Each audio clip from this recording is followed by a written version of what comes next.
जय श्री राम दोस्तों। हमारी आज की कहानी है सावन का मेला।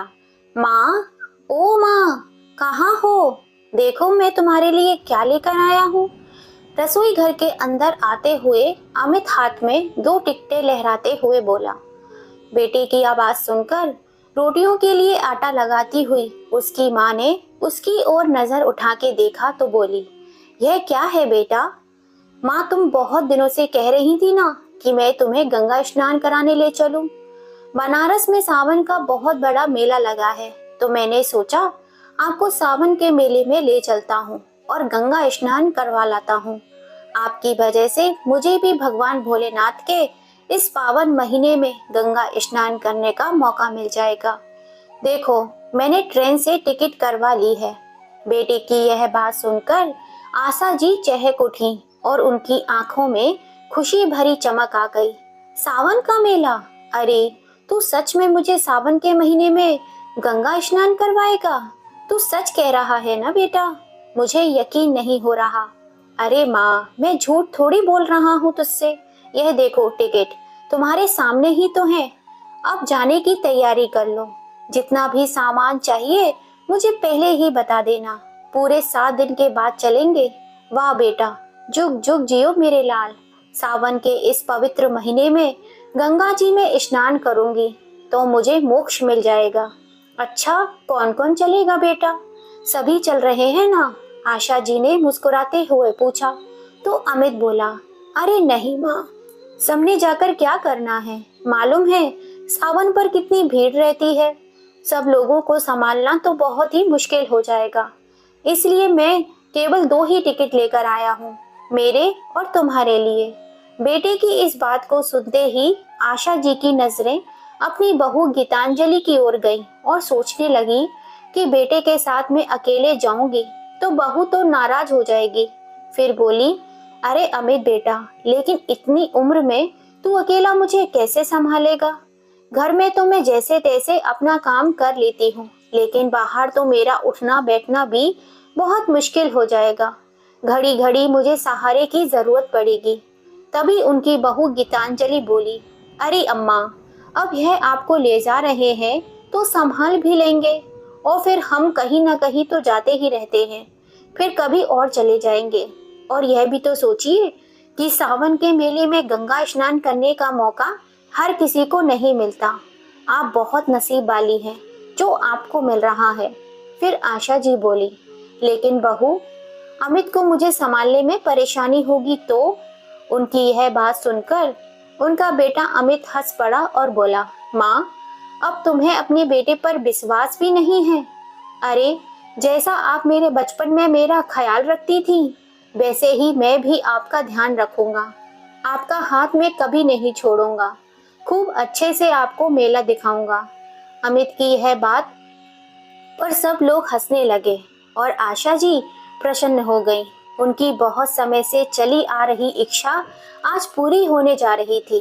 कितनी बार अमित से कह चुकी थी कि मरने से पहले एक बार मुझे सावन का स्नान करा दे। अगर सावन पर नहीं ले जा सकता तो ऐसे ही बनारस ले चल, लेकिन एक बार गंगा स्नान करवा दे तो मेरी अंतिम इच्छा पूरी हो जाए। लेकिन वक्त गुजरता रहा और बात चलती बनी, परंतु आज जब अमित ने अपने आप कहा तो उनका मन प्रसन्नता से नाच उठा।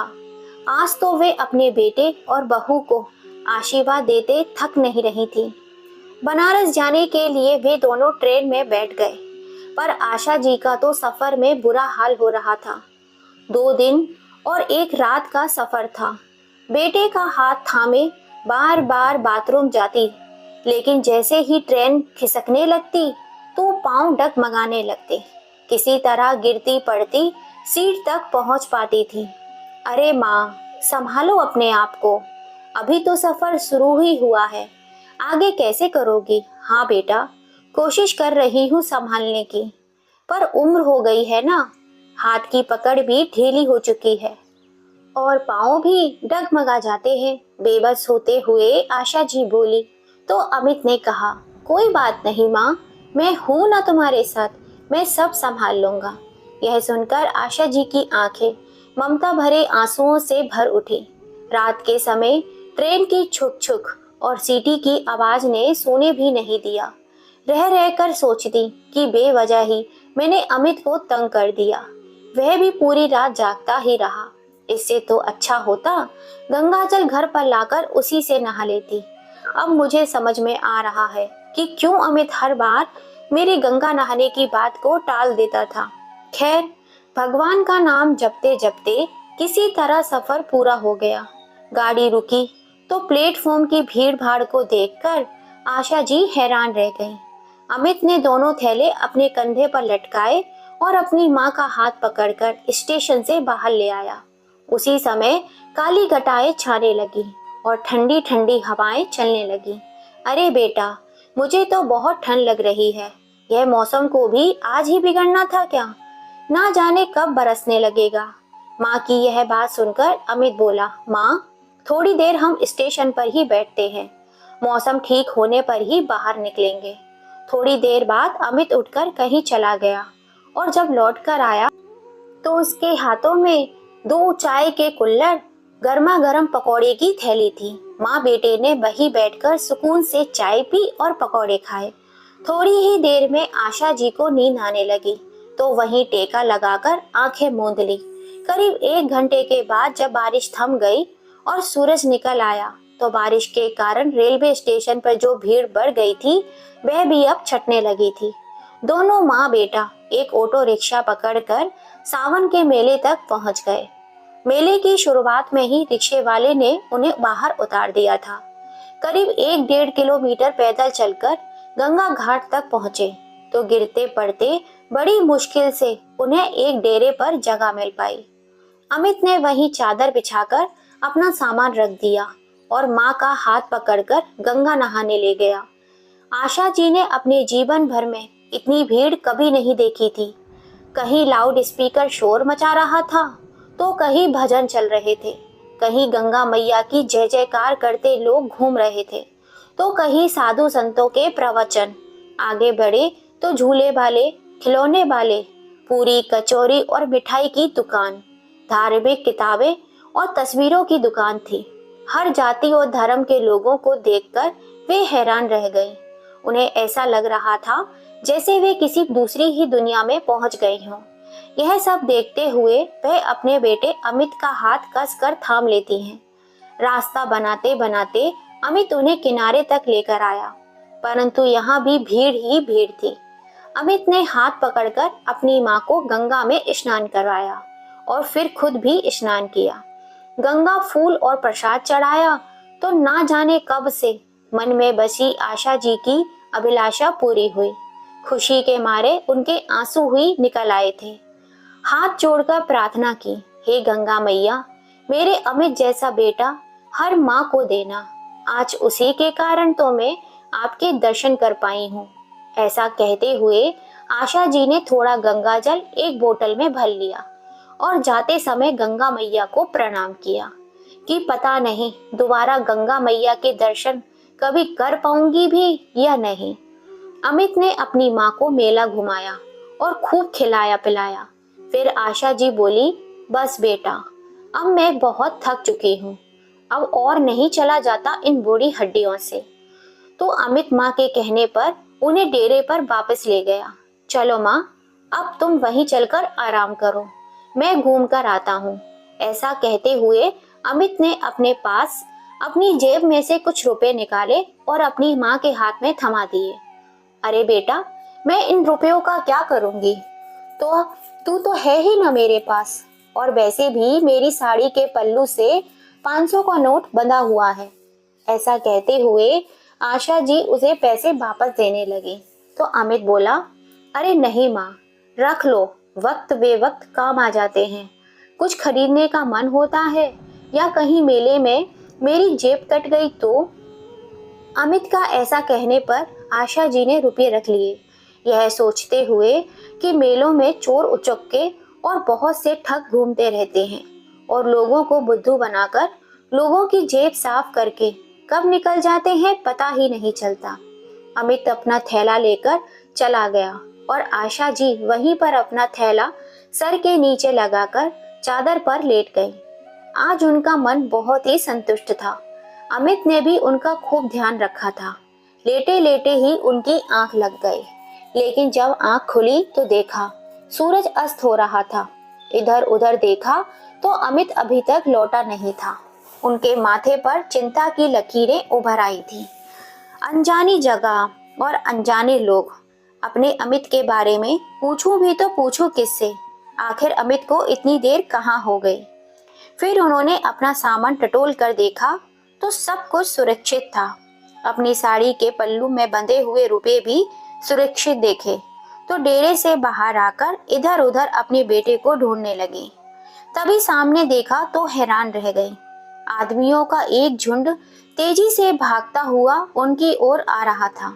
इससे पहले कि वह कुछ समझ पाती, जोर जोर से चीख पुकार मचने लगी। फिर पता लगा कि मेले में एक हाथी ने उधंग मचा दिया है, जिस कारण सारी तरफ भगदड़ मच गई है और भगदड़ में गिरकर कुचलने से बहुत से लोग मारे जा चुके हैं। यह बात सुनकर आशिया जी का तो जैसे काटो तो खून नहीं, उनका कलेजा मुंह को आ रहा था कि कहीं उनका अमित तो इस भीड़ में नहीं। नहीं नहीं, ऐसा नहीं हो सकता। ऐसा कहते हुए आशा जी एक यात्री से जाकर पूछने लगी, भैया ये किस समय की बात है? फिर उसने बताया, माँ जी करीब 5 बजे की बात है। जब साधु हाथियों पर बैठकर स्नान करने जा रहे थे तो उनमें से एक हाथी बिगड़ गया, जिस कारण यह कांड हो गया। जितने भी लोग जख्मी हुए हैं उन्हें अस्पताल में पहुंचाया गया है और उनका इलाज चल रहा है, और जो लोग मर गए हैं उन्हें सरकारी गाड़ी में उठाया जा रहा है। क्या आपका भी कोई लापता है? उस व्यक्ति की बात सुनकर आशा जी आंखों में आंसू आ गए और रोते हुए बोली, क्या बताऊं बेटा, मेरा बेटा भी 2 बजे से मेला घूमने के लिए निकला था, लेकिन अभी तक नहीं लौटा। लेकिन माँ जी उसकी कोई फोटो तो होगी आपके पास? फोटो? फोटो तो नहीं है मेरे पास बेटा, अब क्या करूं? आशा जी रोते हुए बोली, माँ जी आप रो मत। देखिए सामने वहां पर पुलिस चौकी है, आप वहीं जाकर पता कर लीजिए। उस व्यक्ति के कहने पर आशा जी ने अपनी चादर समेटकर अपनी थैली में डाली और थैला उठाकर जैसे तैसे पुलिस चौकी तक पहुंची और रोने लगी कि मेरा बेटा कहीं मिल नहीं रहा है। तभी एक दयालु पुलिस वाला उनके पास आया और बोला, माँ जी हौसला रखिए, आइए मेरे साथ मोटरसाइकिल पर बैठ जाइए। फिर वह सिपाही आशा जी को अपनी मोटरसाइकिल पर बिठाकर उस जगह पर ले गया जहां मृतकों को इकट्ठा किया गया था। लेकिन आशा जी को यह देखकर खुशी हुई कि उनका बेटा वहां पर नहीं था। फिर 1-2 जगह बने अस्पतालों में भी उन्हें लेकर गया, जहां लोग जख्मी पड़े हुए थे और दर्द से कराह रही थी। डॉक्टर उनकी मरहम पट्टी करने में जुटे हुए थे, परंतु अमित का वहां भी पता न चला। तभी आशा जी सोचने लगी कि कहीं अमित डेरे पर वापस तो नहीं लौट आया होगा, वो मुझे ढूंढ रहा होगा, परेशान तो नहीं हो रहा होगा, कहीं वह मेरा इंतजार ना कर रहा हो। हालांकि उन्होंने पुलिस चौकी पर उसका हुलिया बता दिया था, पर उन्हें कहा था कि अगर मेरा बेटा मिले तो मेरे लौटने तक उसे यहीं रोक कर रखना। इस उम्मीद से कि अमित वहीं मेरा इंतजार कर रहा होगा, आशा जी अपने डेरे पर वापस आ गई। वापस आकर देखा तो मालूम पड़ा कि यहाँ पर कोई भी नहीं है। सबसे पूछा तो पूछने पर पता चला कि यहाँ पर कोई नहीं आया, तो वहाँ पर भी उनका बेटा नहीं मिला। आधी रात हो गई थी। बेचारी माँ कभी डेरे पर जाती तो कभी पुलिस स्टेशन, लेकिन बेटे का कहीं भी पता ना चला। जब रात के 12 बज गए तो पुलिस वालों ने कहा, माँ जी आप जाकर आराम कीजिए, यदि आपका बेटा पूछने आया तो हम आपके पास भेज देंगे। पुत्र वियोग में व्याकुल आशा जी आशा भरी नजरों से कभी यहाँ देखती तो कभी वहां देखती, फिर चादर बिछाकर लेट गई। लेकिन आंखों में नींद कहाँ थी? कहाँ चला गया मेरा बेटा? इतने बड़े मेले में कहाँ कहाँ ढूंढूं उसे मैं? यहाँ कोई अपना भी तो नहीं है कहने वाला। अमित ना लौटा तो मैं अकेले घर कैसे जाऊंगी? बहू मुझसे अमित के बारे में पूछेगी तो उसका सामना मैं कैसे करूंगी? यह सारी बातें सोचते सोचते आशा जी स्वयं को ही कोसने लगी कि व्यर्थ ही मैंने गंगा नहाने की जिद ठान ली थी। अगर अमित टिकट ले भी आया था तो मैं मना भी तो कर सकती थी ना। टिकट तो वापस भी हो सकती थी। इतनी बड़ी मुसीबत तो सर न पड़ती मेरे। अब कहाँ ढूंढूं मैं अपने बेटे को। फिर आशा जी को ख्याल आने लगा कि कहीं अमित को कोई ठग बहला पुसला कर तो नहीं ले गया अपने साथ। कितना सीधा साधा है मेरा बेटा, कोई भी उसको अपनी बातों में फंसा लेता है। बहुत ही जल्दी किसी की भी बातों में आ जाता है, या फिर किसी ने कोई गलत चीज सुंघा दी हो और बेहोश कर दिया हो और उसका सारा सामान, पैसा, अंगूठी, चैन सब छीन कर फेंक दिया हो। यह सोच सोच कर आशा जी अंदर ही अंदर चिंता के मारे घुली जा रही थी। मन में उठने वाली आशंकाओं का अंत ही नहीं हो रहा था। अगले ही दिन जब सुबह हुई तो आशा जी नहाना धोना भूलकर सीधा चौकी पहुंच गई और एक ही दिन में पुलिस वालों के लोग उन्हें पहचानने लगे थे। देखते ही बोले, आइए माँ जी, क्या आपका बेटा लौटा नहीं अभी तक? तभी आशा जी रोते हुए बोली, कहाँ देखूं, तुम ही ढूंढ कर ले आओ ना मेरे बेटे को। एक माँ की दुआएं लगेंगी तुम सबको। आशा जी का रो रो कर बुरा हाल हो रहा था। फिर पुलिस वाला बोला, अम्मा धीरज धरो, हम कुछ करते हैं। सभी डेरों में अनाउंसमेंट करवाते हैं। आपका बेटा मेले में जहाँ भी होगा तुरंत दौड़ा दौड़ा चला आएगा। आप ऐसा कीजिए, अपना नाम और पता लिखवा दीजिए और फिर जाकर स्नान ध्यान कीजिए। जल्दी ही मिल जाएगा आपका बेटा। भगवान पर भरोसा रखिए। अब तो पुलिस वालों को भी आशा जी से हमदर्दी हो गई थी। रोती बिलखती बेचारी बूढ़ी माँ डेरे में वापस लौट आई। जैसे तैसे करके गंगा में स्नान भी कर लिया। मन ही मन प्रार्थना करती रही, हे गंगा मैया, मेरे अमित को जहाँ भी हो उसे कुशल पूर्वक उसको सही रखना। वहीं तेरे दर्शन कराने के लिए यहाँ तक लेकर आया था मुझे, और वही हाथ छुड़ाकर ना जाने कहाँ गुम हो गया है। और मुझ बूढ़ी को समझ नहीं आ रहा कि अब मैं क्या करूं। हे भगवान, आप ही कोई अब चमत्कार करो। मेरा खोया हुआ बेटा मुझे वापस मिला दो, तो वापस जाकर बहू को मुंह दिखाने लायक बन सकूं।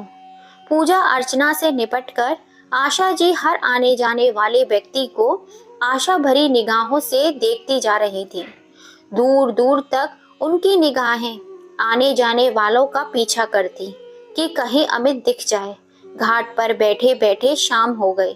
अब तो पेट में मरोड़ भी पड़ने लगी थी। कल शाम से ना तो भोजन का एक निवाला पेट में गया था और ना ही पानी की एक बूंद। फिर ध्यान आया कि अगर मैं खुद ही बीमार पड़ गई तो अपने बेटे को कैसे ढूंढूंगी। उसे ढूंढना है तो खुद को स्वस्थ रखना ही होगा, नहीं तो यहाँ ऐसा कौन बैठा है जो मुझे मन मोहार करके खाना खिलाएगा।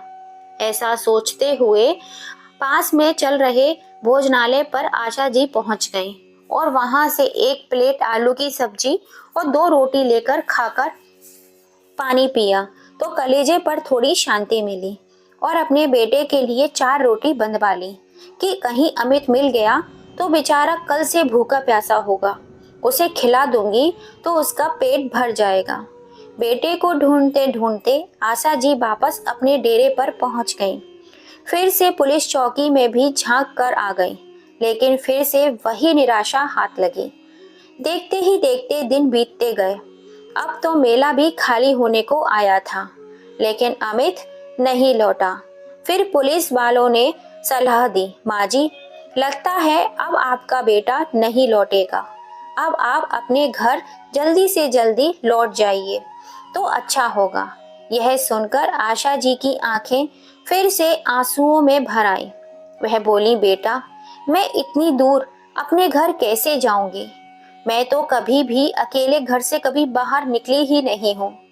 कहते कहते उनकी आवाज रुआसी हो गई। अच्छा माँ जी, आप अपने घर का फोन नंबर बता दो, घर से कोई आकर आपको ले जाएगा। लेकिन बेटा, घर में मुझे कौन लेने आएगा? घर पर बहू अकेली है, वह बच्चों को छोड़कर कैसे आएगी?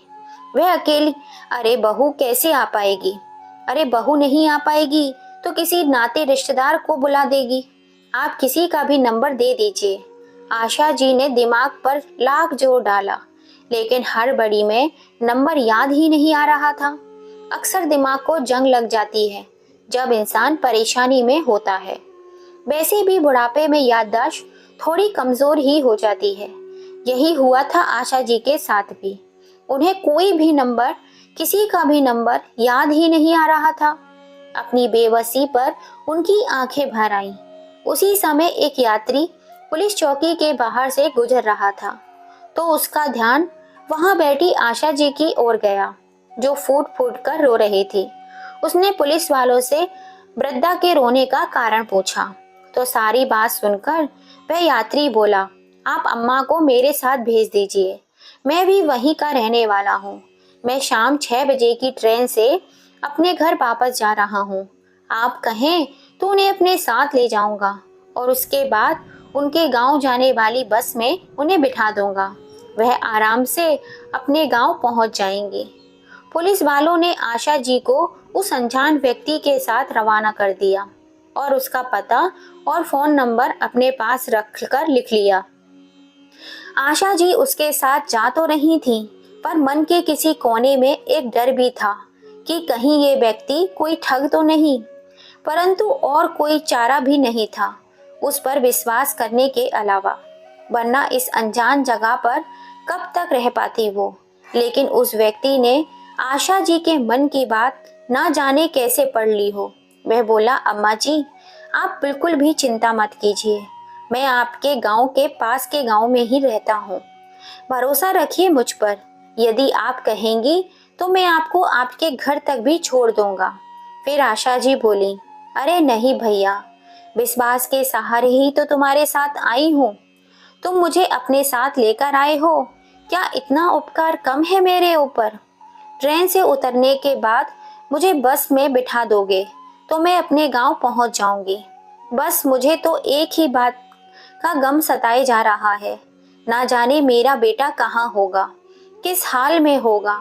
2 दिन बाद जब आशा जी बस से उतरी तो पैदल ही अपने घर की ओर चल पड़ी, लेकिन बेटे की अनुपस्थिति में उसका मन भारी हो रहा था।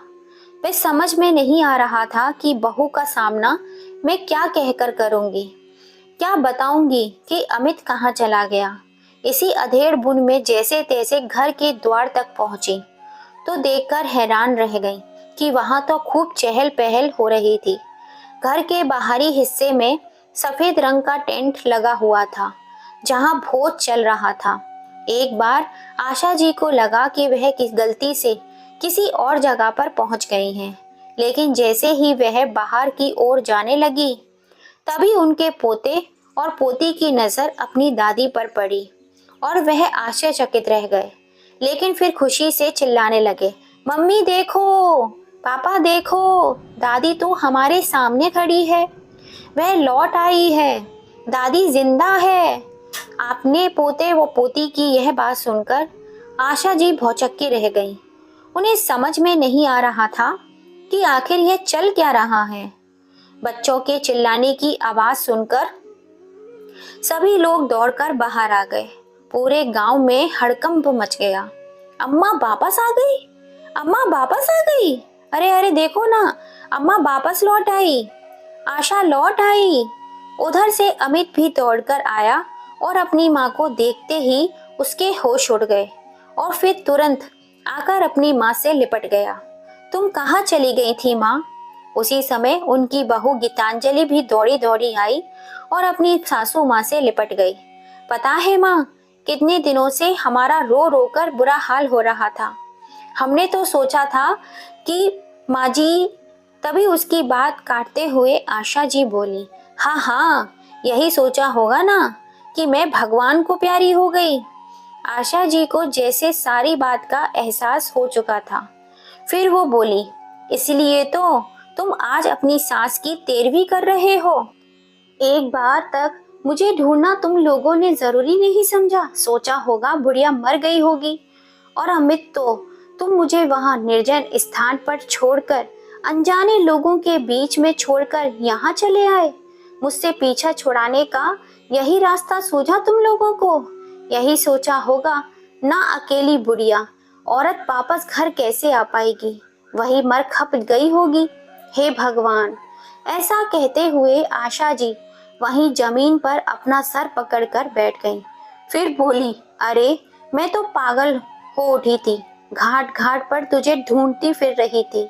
फिर अमित बोला, ऐसा नहीं है माँ, मैंने तुम्हें कहाँ कहाँ नहीं ढूंढा, ना जाने कहाँ कहाँ मैंने आपने आपके नाम की घोषणा करवाई, पर आप मुझे कहीं नहीं मिली।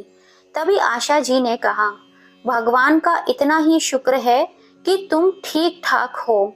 मुझे तुझे देखकर मेरी जान वापस लौट आई है। उसी समय बेटा और बहू दोनों एक दूसरे की आंखों में देखते हुए बोले, अब यह दावत माँ के लौट आने की खुशी में है। अब खुशी से खाना खाओ, हमारी माँ वापस आ गई है। ऐसा कहते हुए अमित खुशी से नाचने लगा, तो दूसरी ओर गांव की औरतों ने कानाफूसी करने लगी। लेकिन थोड़ी ही देर में सब लोग गीतांजलि और अमित को बधाई देने लगे और बोले, गीतांजलि, अच्छा ही हुआ जो तुम्हारी सासू माँ लौट आई, नहीं तो तुम क्या क्या सोच रहे थे। और वह बेचारी ना जाने कहाँ कहाँ भटक रही होगी। बड़ी हिम्मत वाली है जो इतनी दूर से अकेले लौट आई। फिर दूसरी औरत बोली, चाको राखे साइयां, मार सके ना कोई। खैर, जितने मुंह उतनी बातें। लेकिन सब बातों का एक ही जवाब था कि आशा जी कुशल अपने घर पर लौट आई थी। वे सभी रिश्तेदार जो आशा जी के दुख में शामिल होने आए थे, उनके पांव छूने लगे। और तभी किसी ने ढोल वालों को बुला लिया।